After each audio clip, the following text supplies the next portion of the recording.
All right, so after you signed in, you should have received a bit.ly link there in the chat as well. And once you have the bit.ly link, that is the link to the slide deck that you're seeing on your screen, you can save this to your Google Drive if you've opened this up in the Google Chrome web browser. If you've opened this up in a different web browser like Firefox or Safari, you can still bookmark this so that you can access this later. And so a couple ways to do that. If you wanted to bookmark it, whether you're in the Google Chrome web browser or Safari or Firefox or a different web browser, usually up here with where the URL is at the top of the page, to the very to the end of that URL or to the right of it, there is a star that you can bookmark it. When you click on that star, that bookmark is added to your bookmarks. That's one way to do that. Another way, if you wanted to, right here to the right of the title of the slide deck, where my mouse is at the top of the page, there's a star, and then there is an icon. It should look different than mine. It should be the Google Drive icon. It's the triangle with the plus sign. You could add this to your Google Drive right from the slide deck. So if you clicked on that triangle with the plus sign, you can add the shortcut here to your Google Drive. Within the Google Drive, you can organize it as well, but if not, where it says move here, yours should say add the shortcut, and you can click on that, and then that will be in your Google Drive if you do have this opened in the Google Chrome web browser.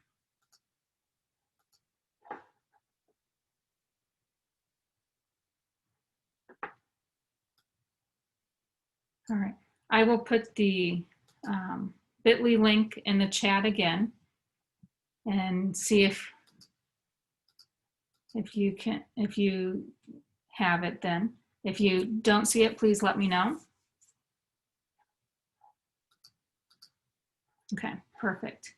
And up here, I can see that 4 of you are already on this slide deck. You come in as anonymous animals since I shared this to you through a bit.ly link in the chat.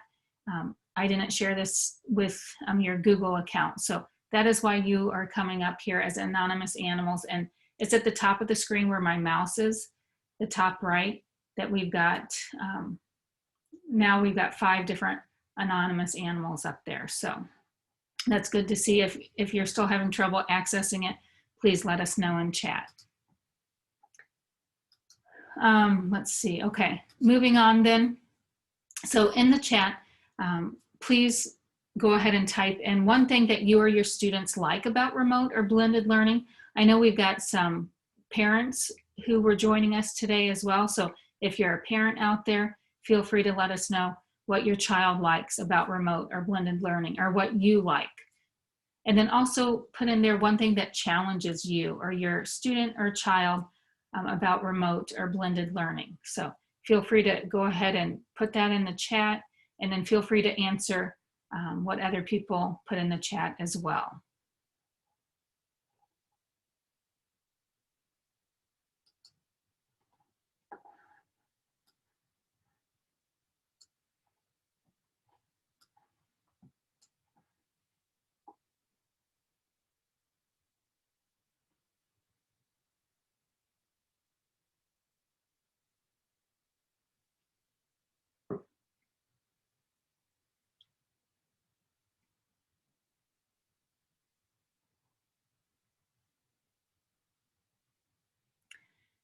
And as people are continuing to type and put comments in the chat, here on this next slide, just want to talk about the rules of engagement for today's session.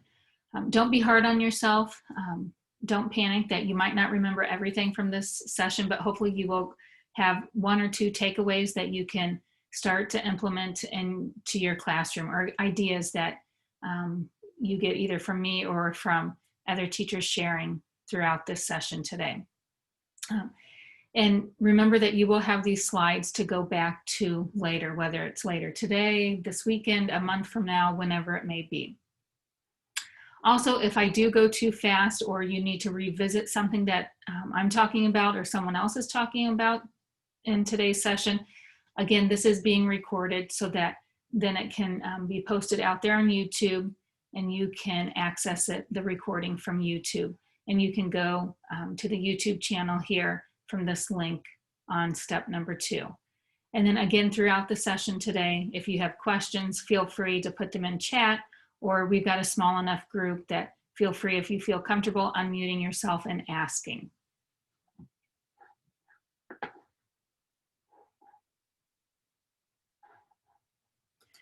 Real quick, a couple things about me. My name is Lisa Schwartz, and this is my 23rd year in education.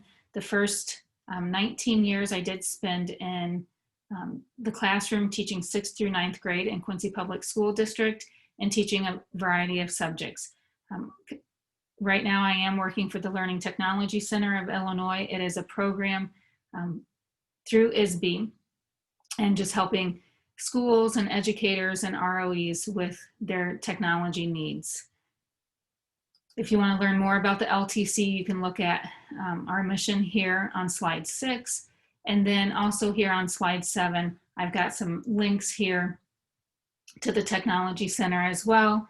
And then I also have a link. The LTC Spark is a page to help parents out there. So feel free to take a look at the Spark Parent Hub that is on the LTC website. And then also, this is brought to you today with the Illinois Career Connections program that ISB puts on. And if you would like to learn more about some other presentations, all you have to do is go to this link, the Illinois Career Connections webpage. And here tomorrow, you can still register if you want to hear from Sean. He's the Colorado Teacher of the Year, and he's going to be talking about equity and accessibility in the CTE program.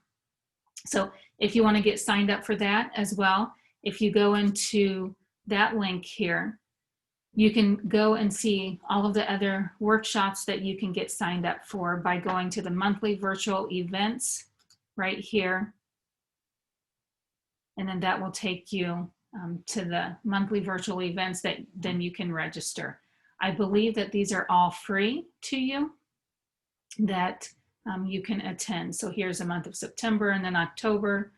So some of them are repeated. So if you miss it one month, you can catch it the next month.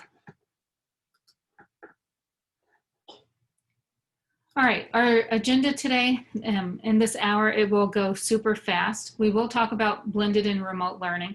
We also have joining us Mariana Roberts from Payson Seymour Junior Senior High School, and she's going to share with us some of her strategies that she's using in her ag classroom. And then if we have time, we will talk about VARC and UDL. So if you haven't heard of those two acronyms before, then stay tuned and hopefully we'll get to that today as well. So right now we've been hearing a lot of, some of these key terms out there: blended learning, remote learning, hybrid learning, and sometimes we can see them overlapping. Did all of these terms just come about when the pandemic hit? They didn't. They've been here for a while, and they just came to the forefront because this is what we've been needing to do as classroom teachers with our students, because we weren't meeting them, seeing them face to face each day. So the blended learning aspect is still promoting collaboration with the students. And, we would do that already in the classroom. And then again, it's also trying to promote the critical and conceptual thinking as well. So some of these ideas aren't new. Some of these things we were already doing with the students face to face, but then we had to learn how to do this remotely with the students. So even though this is best practices for blended and remote learning, some of this we can still do face to face if we have them. And I know some of you out there have the students face to face with you during this time. I see that people put some things in chat, and you put some challenges, some things that you like. So hopefully you've had a chance to read those. I hope to look at some of those and talk about those once Mariana joins and starts talking. She's on already, but once she starts talking about some of the strategies she's been doing with her classroom.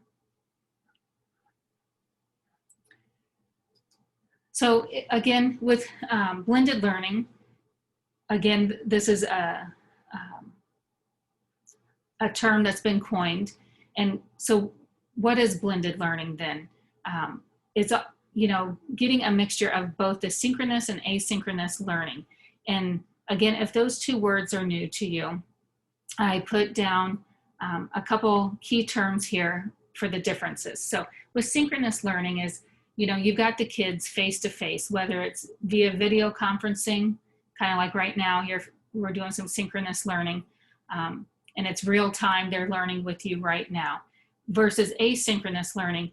Whenever they need to learn, they can jump on and learn what they need to learn and what you need to teach them. So I know with some of your students, they may want to sleep in until noon, especially those high school students. So they may do most of their work in the afternoon, evening, or even late evening, maybe when you're in bed. So to set it up for asynchronous learning is, you're pushing out videos to them that they can access at any time, anywhere, and it's self-paced. They don't have to be on at a certain time. Because when we first went to remote learning here, when the pandemic hit, teachers, the biggest complaint from teachers were, how do I know the student's really paying attention? How do I know the student's not sleeping on the other side of the camera? Because sometimes the student had to turn off their camera because of bandwidth, or they just didn't feel comfortable with you seeing their background, or maybe the people in their household as well. So what we're seeing is then the blended approach, where you can have both the synchronous and asynchronous learning at different times and for different lessons.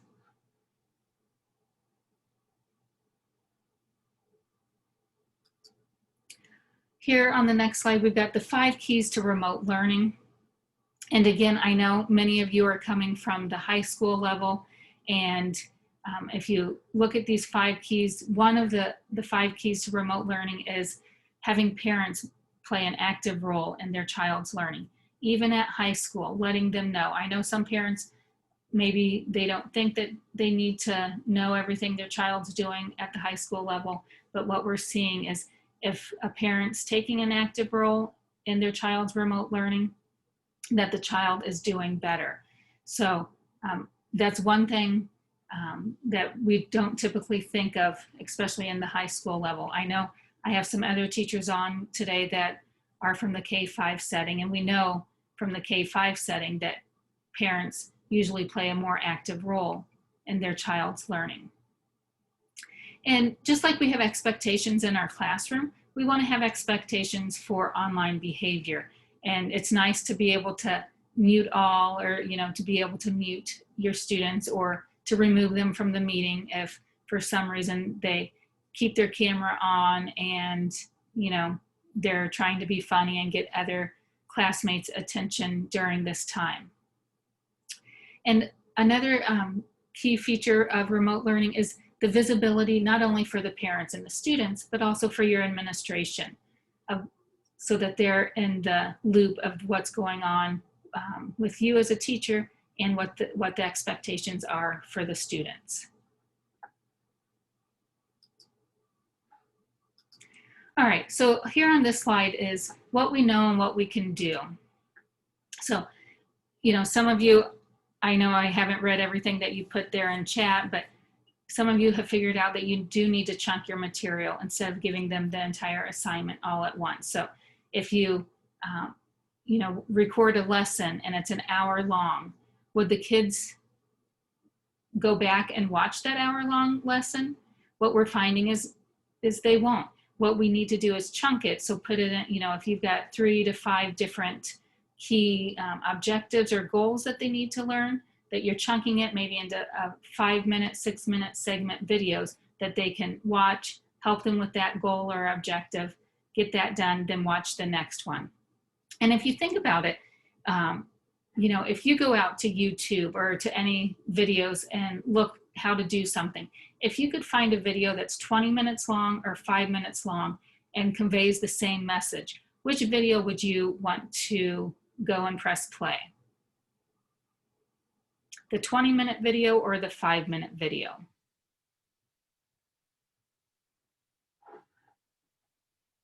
Most of you would pick the shorter video, and that's what we're seeing the students do as well. The other thing here is that we're finding that, especially with high school kids, is we need to reach them with, to get them the information that they can access on the phones. So, and this was new to me here this last year, so that, you know, some kids were saying, well, I can't access this. This isn't pulling up on my phone. And with me, I still have to go back to the computer and say, okay, let me pull it up on the computer because that's what I'm more used to. But with the kids having their device with them and easily accessible throughout the day, they want to be able to pull up everything on their phone. So think of different platforms out there, the different apps out there that you can reach the students through, that they can pull up some information on their phones.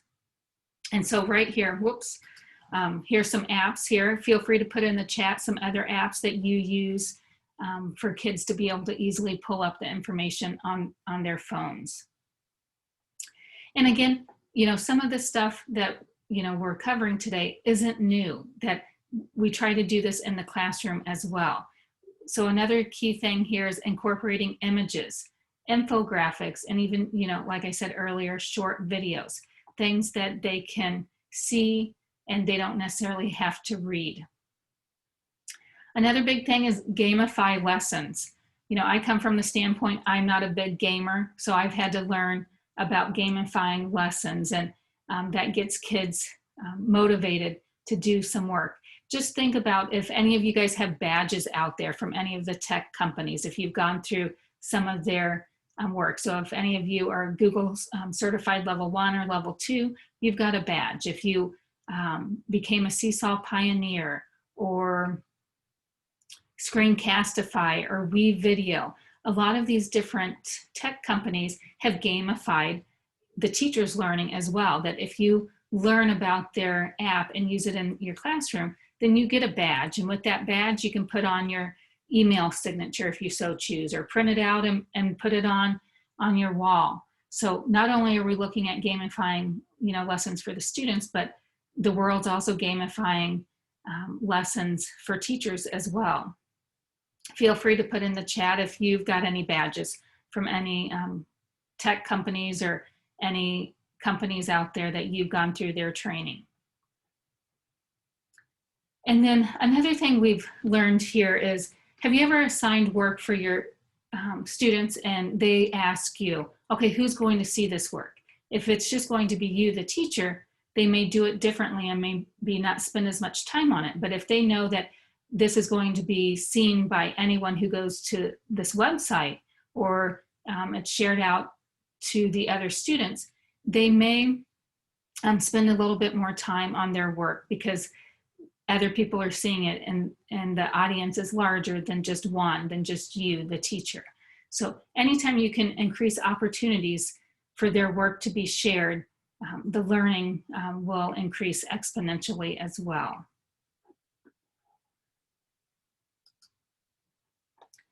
Here on slide 14, I've got some links in here. So what I like about this is, you know, when you have time and all of your extra time out there, these are links to some different things that hopefully will give you some ideas of how you can incorporate some best practices for blended and remote learning in your classroom.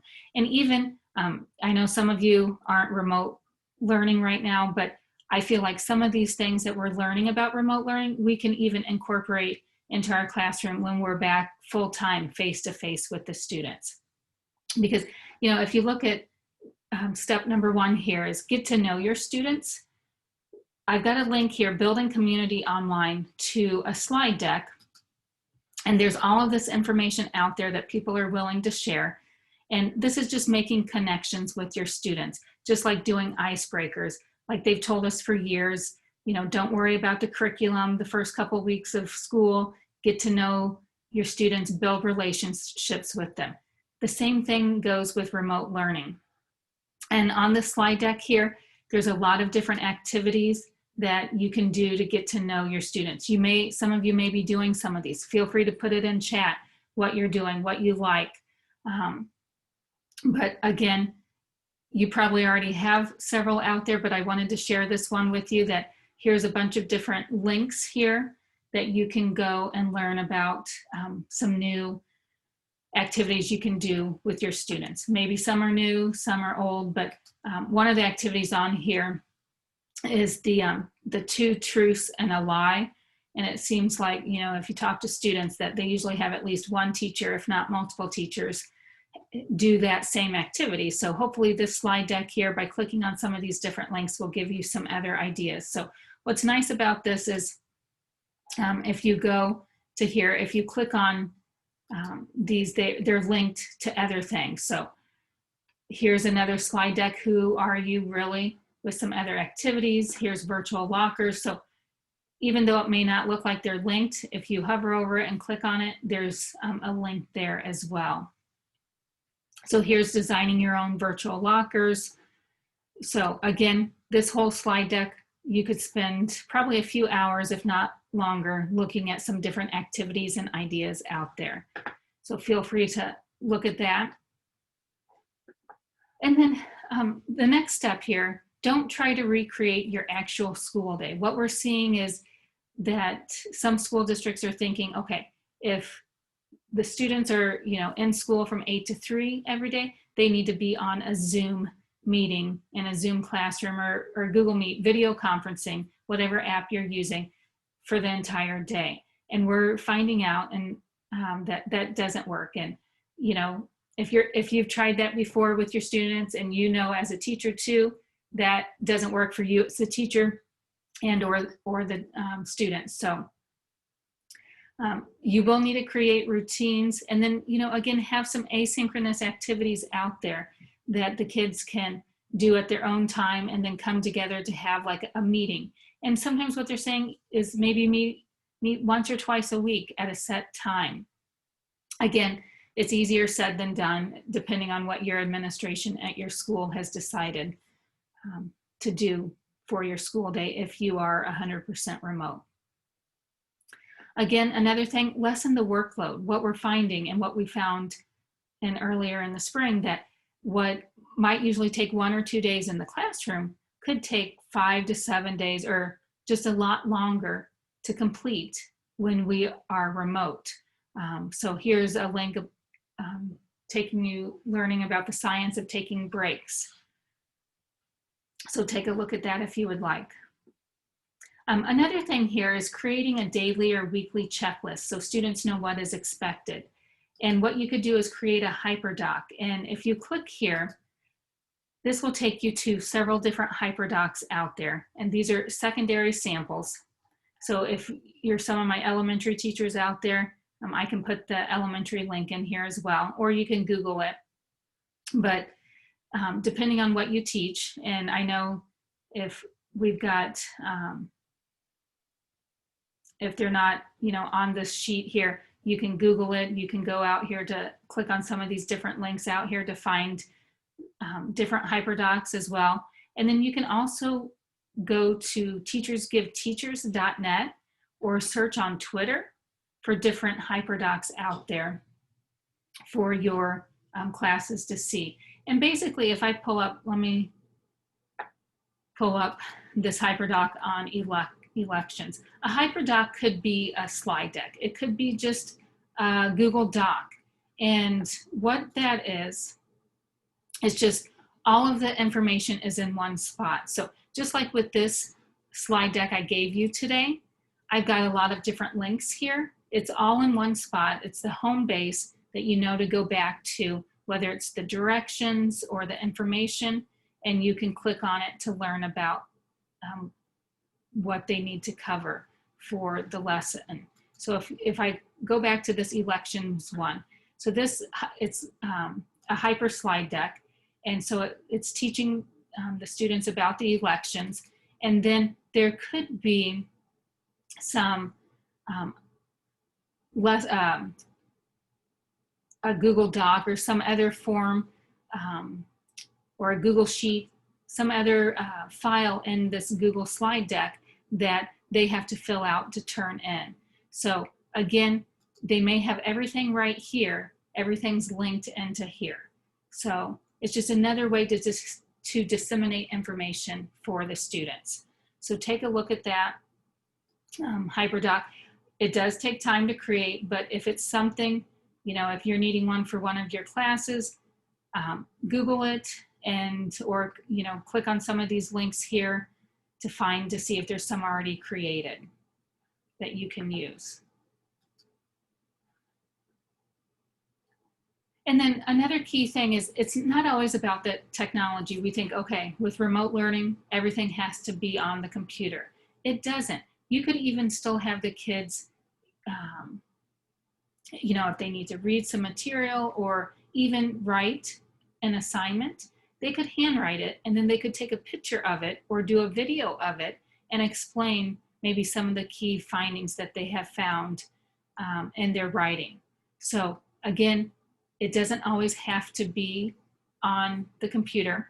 Another key thing, if you're working with some students who are having trouble typing, this is an awesome tool. It's called voice typing, and it is in Google Docs and it isn't here in Google Slides. So if the kids were, needing to type something here in Google Slides and they didn't want to type it out, a couple workarounds they could do.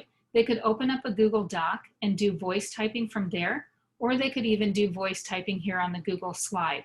So if I come up here to Tools, if I click on Tools, and I come down here where it says Voice Type Speaker Notes, if I click on that, and I turn on my microphone, everything that I am saying right now, the microphone is picking up and it's typing it here down at the bottom of the screen in the speaker notes. When I'm done, I can just come up here and click on the microphone and it turns black, and then it stops picking up everything I'm saying. So then if this needs to go up here in the slide deck, then the teacher could just, or the student could just copy and paste it and put it up here in the slide deck. The other workaround here, if they go up here to a new tab and type in docs.new, that will open up a new Google Doc, and then they could use the voice typing from here as well. Again, if I go to Tools and right down here, voice typing, very similar. So click to speak, and then it turns red. So then everything I am saying, it is showing it on the Google Doc and I don't have to type it. So as you can see, it's pretty accurate. Now, if I need to say the word, if I need a period, I could put a period there. Just like if you ever use the voice typing on your cell phone, same thing. It may not, be perfect. You might have to go back and edit it. So you could do that. So another workaround here, then a student could copy and paste this and go and put this on the slide deck and paste it here. But I find that the voice typing in the speaker notes works well, so that the student can just cut it and then paste it and put it in the slide deck of where they need it. Another best practice here for blended and remote learning is creating checklists and schedules for yourself. What teachers are saying, and I'm sure some of you will agree that you're on nonstop. You're on starting at 6 or 7 in the morning if you're 100% remote, and you're not maybe getting off until 10, 11 o'clock at night. So set up a schedule of when you will maybe check emails or respond to students in your LMS if you've got Google Classroom or Canvas or whatever it may be. That the students know, hey, if they need a response from you, that you're on from 1 to 3, or if you've got open office hours, just make sure you've got, a set schedule. Now, will it always work? It may not, but what some teachers are doing right now is, they've got some students who can only get on from 6 to 8 a.m. because that's when their parent can help them. Some students can only get on in the evening. So what the teacher's day is becoming like a split day that they're, maybe, again, if your school district allows it, that you can have a few hours off in the afternoon if you get on at night to help some of the students that are on at night with their learning, if you're 100% remote, or even if you're not 100% remote, if you do if you are working with some of the remote teachers. So again, here I've got a link about revising your teaching philosophy during this time. And then here, the last one is have a chat room. I know, like Google Classroom, there's some different apps out there that let the kids chat back and forth, but hopefully over time the kids will use that to help each other.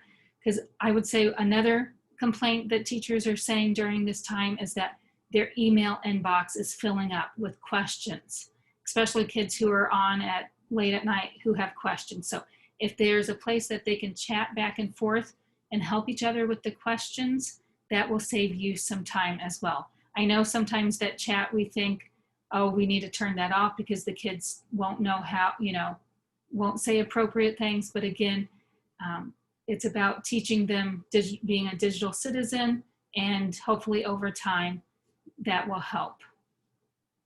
So I do want to stop here for a moment and see if there's any questions or comments, and then Mariana is going to jump in here as well, and I'll let her share her screen and talk about what she's doing in her classroom as well. But while she's getting ready here, anybody have any questions or comments?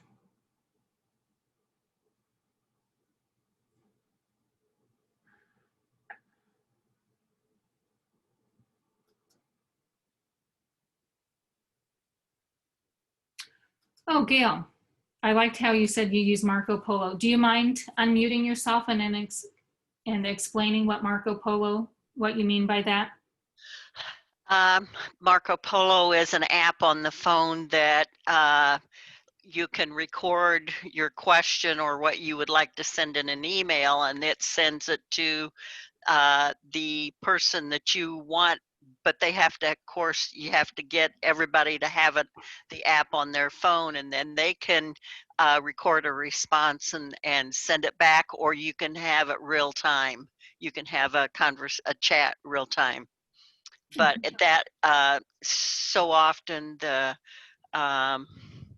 emails get lost in the shuffle because there get to be so many of them. So that was, that's one of the ways that we try to avoid that. All right, well, thank you for sharing that. And what age group do you work with, Gail? I am an instructional coach, so I'm working with the adults, but it's kind of like modeling it with the adults so that then they either use that, or sometimes we've used Remind or, some other things for communication, but they've been really receptive to and liked Marco Polo. So I'm not sure exactly how many of them are using it with their students, but they thought it was cool. Oh, yeah. Well, good. Yeah, thanks for sharing that, Gail.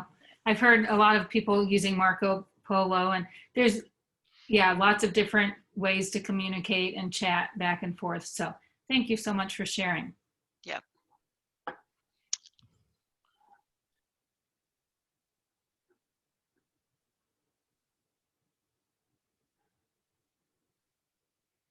All right. Well, if you still have more questions or comments, feel free to keep putting them in the chat. And Mariana, is this a good time for you to, okay, she's ready. Perfect. I'm ready. Okay, see if you can share your screen.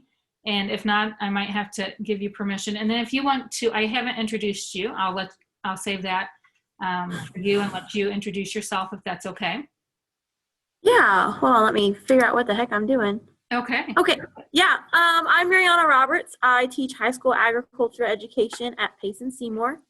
And Lisa asked me just to show you a little bit of my classroom, my Google Classroom. 100% of my classes are online this year, except for my mechanics class. just because it's kind of hard to teach welding behind a computer screen. But I'm going to take you through here. Y'all can see my computer screen. It's all good. Yeah, it's all good. And then Marianne, can you also tell them, are you guys a 100% remote? Do you have kids face to face? We are blended. Okay. So we've got about 70-ish kids in the whole district that are online solely, and then everybody else comes and goes depending on if they have to go into quarantine for a certain amount of time. But other than that, most of the kids are in school. Okay. Perfect. So I'm going to show you what I got here. I'm just going to open up my 8th grade classroom here. So on my stream page, which is the first page that everybody sees, I only allow kids to see 3 announcements. A lot of teachers will leave this open so they can see all the assignments posted here. And for me, it gets kind of messy, and I don't like that. So I turned all of that off. And you can do that in the little settings button over here. Just in the setting button, you can go to it and turn all that stuff off. But I want to show you this. The first thing that pops up for my remote learners is their weekly assignments. And I've got that pulled up already.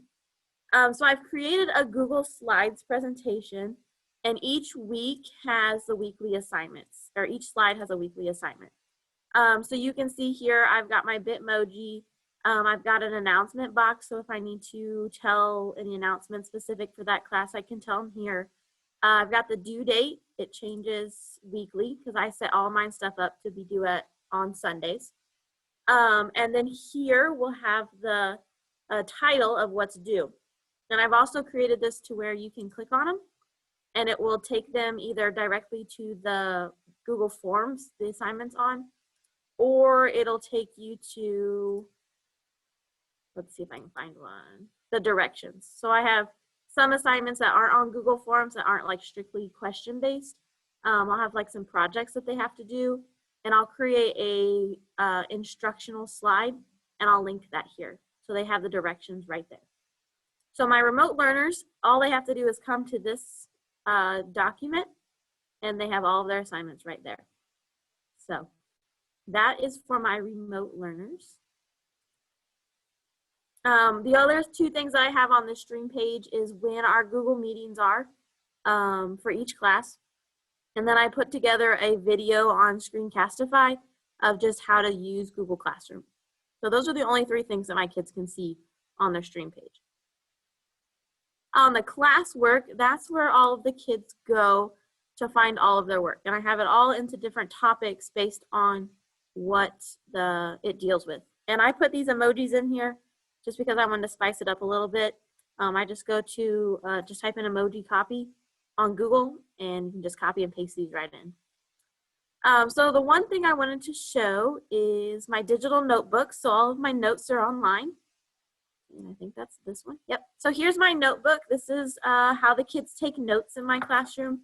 I used to make just skeleton notes on paper and we just go over it in class. But now we have this beautiful notebook. At least I think it's beautiful. We talk about the things in class and then they can click on the certain spots and add what they need to add. This is one of the first notebooks that I made, so it's a little bit more generic. It asks questions. Here we did a timeline. Let's see here. You can fill in the blanks here.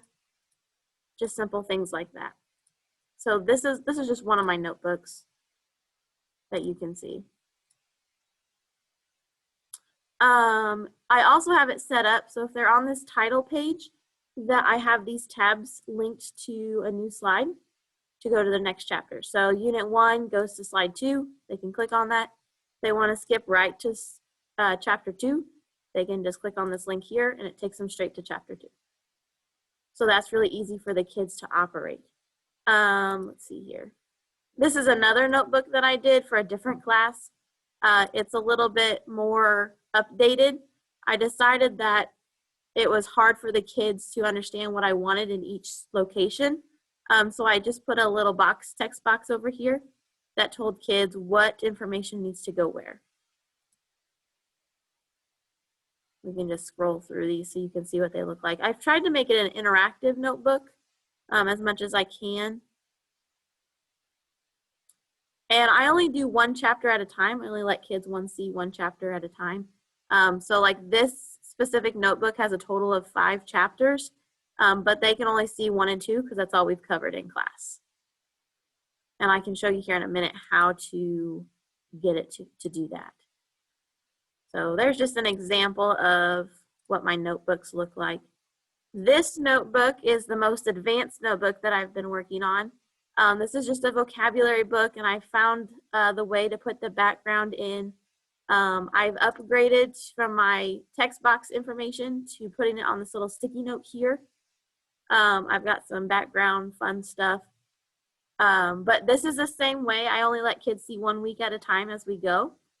So right now we've only covered vocabulary for week 1 and week 2.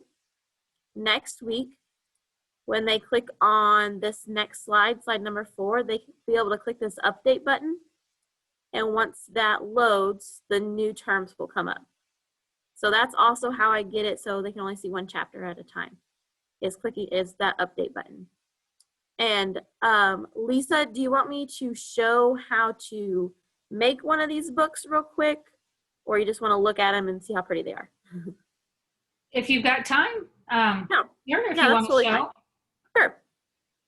So I'll just open up my Google Drive here. I'm just going to make a new Google slide. And I want my slides to look like a regular notebook, so I'm going to change my page size. And I'm going to make it 8.5 by 11. And then I'm going to delete this slide because I don't want that slide. And I'm going to go to the master view. I'm going to delete all these layouts because I want to be able to create my own. And I'm going to go to this master. The master is going to show the same on every single slide that you create. So I delete all this stuff because I obviously don't want it there. I'll go to Google and I'll type in that I want a notebook page. I'll go to images. And I found a really helpful thing is to go to tools and change this to transparent so you don't get a white background. And you can pick one. We'll just use this one for now. I'll just copy and paste it.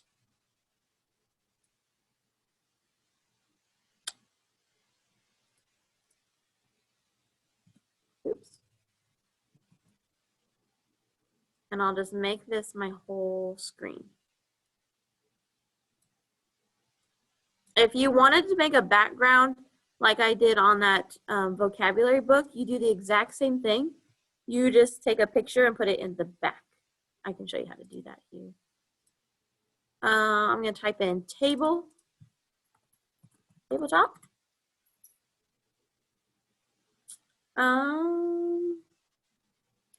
This one we might have to take off with transparent. There we go. And I'll just copy this.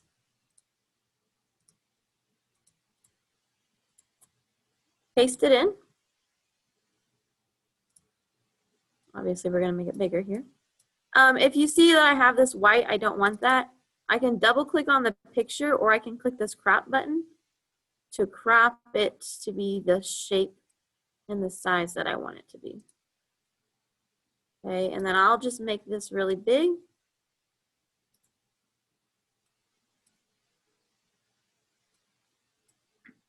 This one's pretty blurry, so this isn't the best picture. But then I'll go to order and I'll send it to the back, and that's my new background.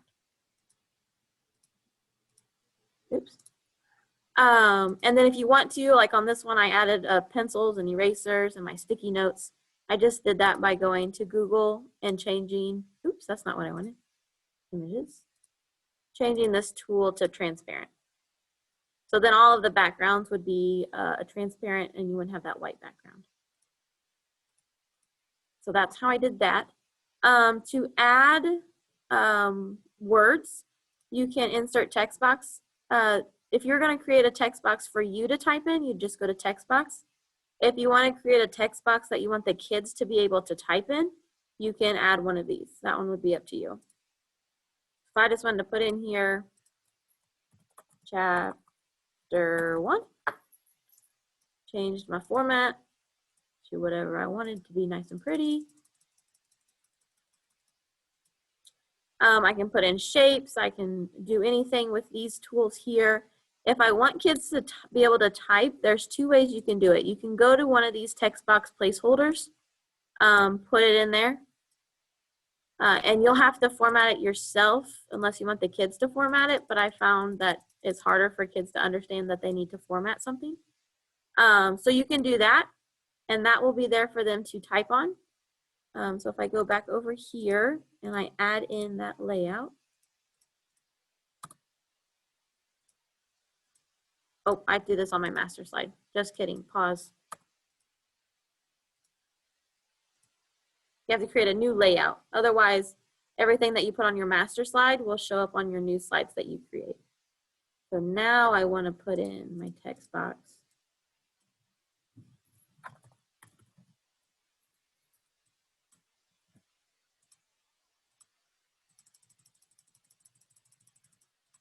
And now I can put in my placeholders.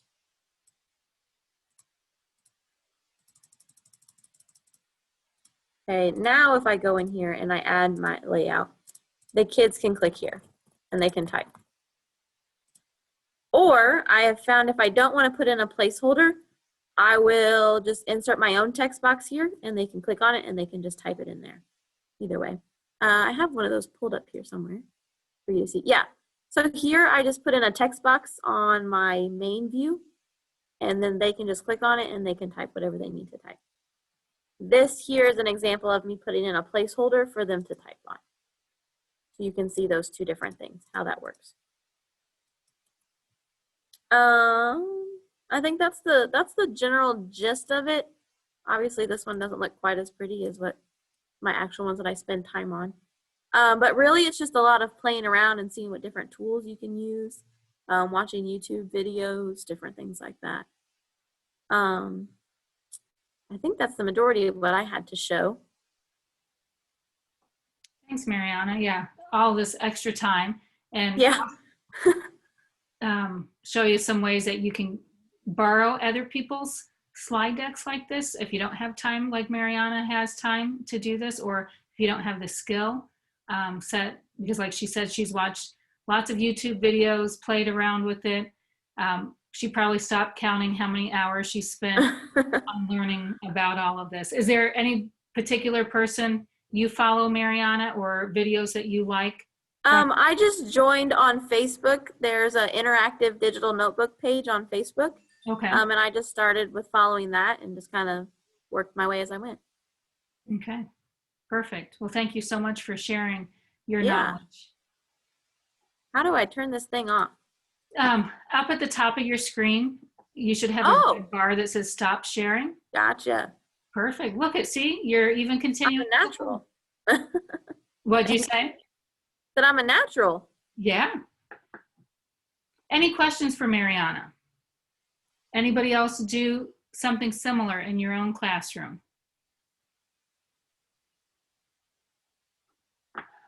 Feel free to put that in chat if you would like. But yes, thank you again for sharing, and yeah, feel free to jump in as we talk a little bit more. I know we've got, what, less than 10 minutes left, so just like in the regular classroom, I put some extra material in the slide deck. Didn't know for sure what all we would get to today. So jumping here on slide 15, going back to the slide deck, let me go ahead and start sharing my screen again.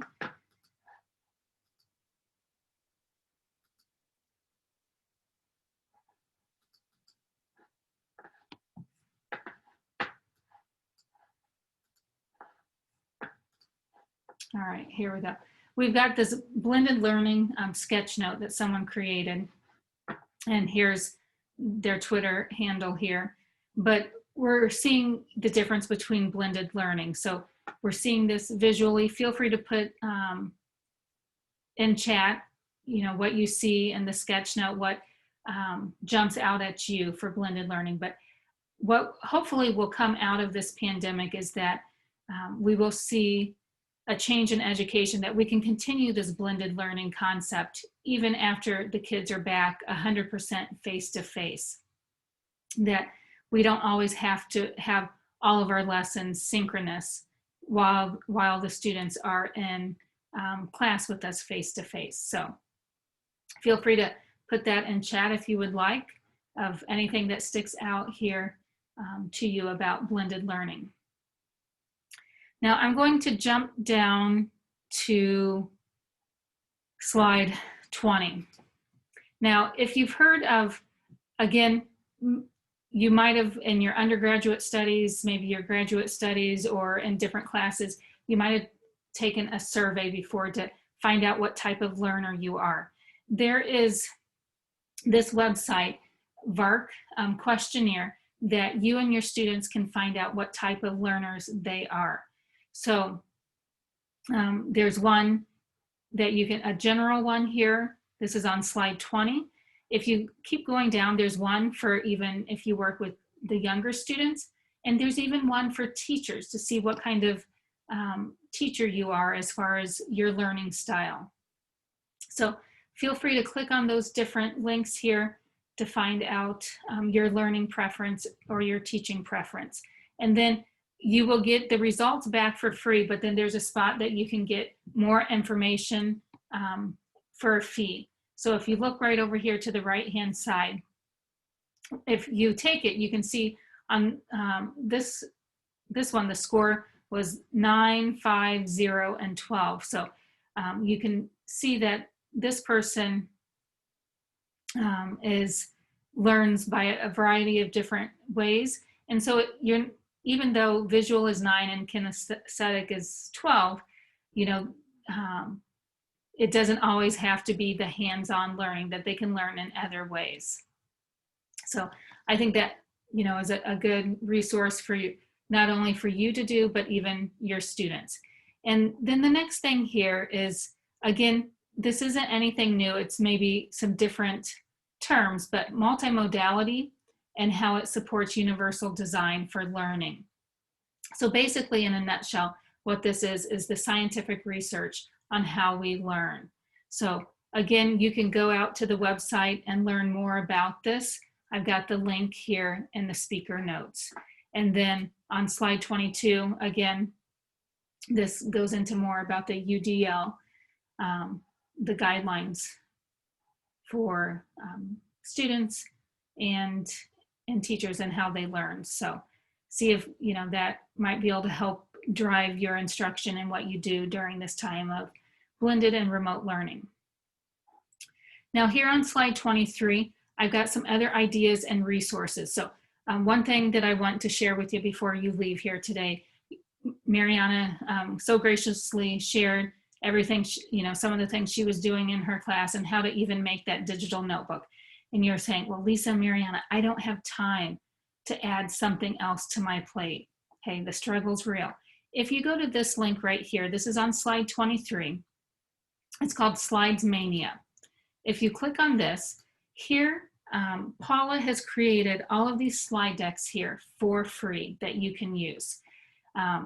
If you go up here to the education, you can see some notebook styles that she has. She's got manipulatives, choice boards and games, weekly planners, yearly planners, and can go to all. And you might say, well, Lisa, we're not a Google school. We use Microsoft. Don't panic. She's got them both in the PowerPoint view and in Google Slides. So right here, here's some different slide decks. And, you know, let's say you like a certain one, you can even go in and change it. So let's say you go into this elementary weekly agenda, and she lets you get a copy of it for free, and then you can change it to make it your own.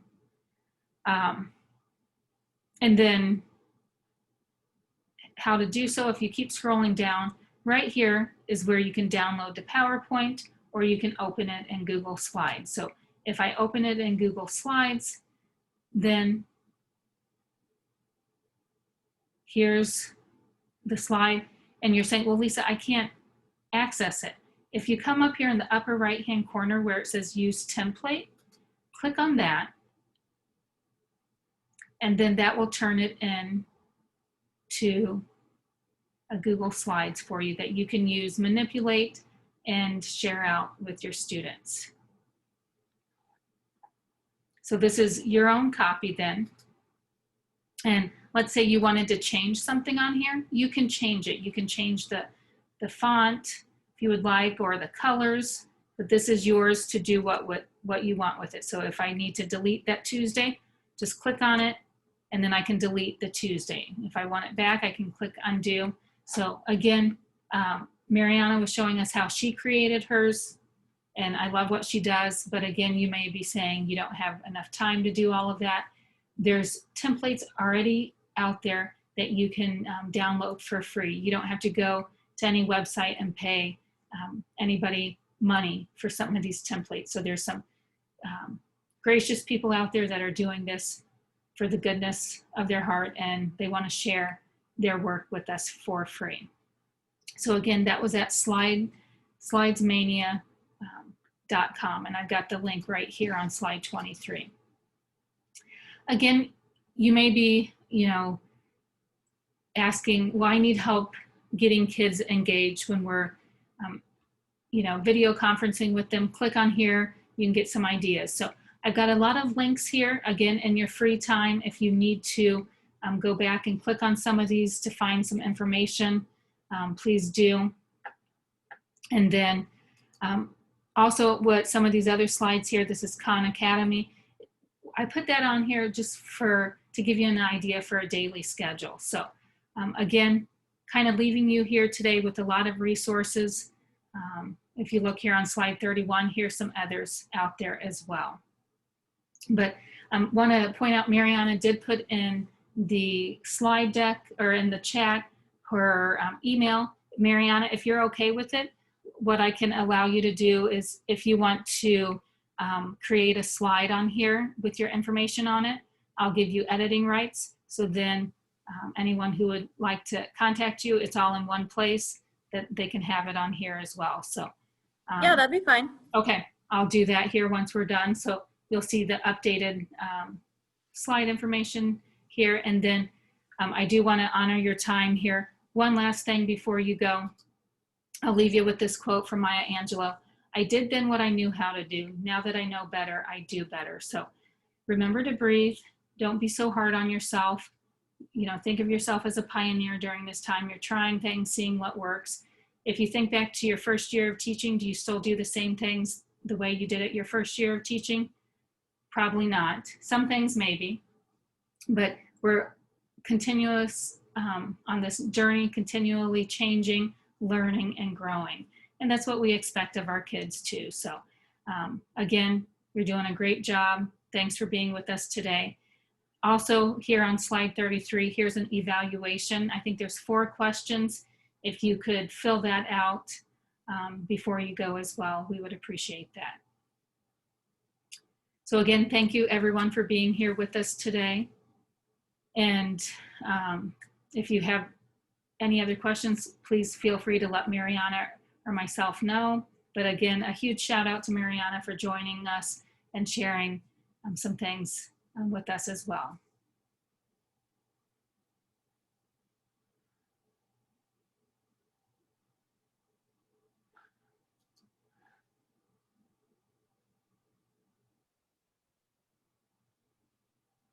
Have a great day, everyone. We'll talk to you later. Bye.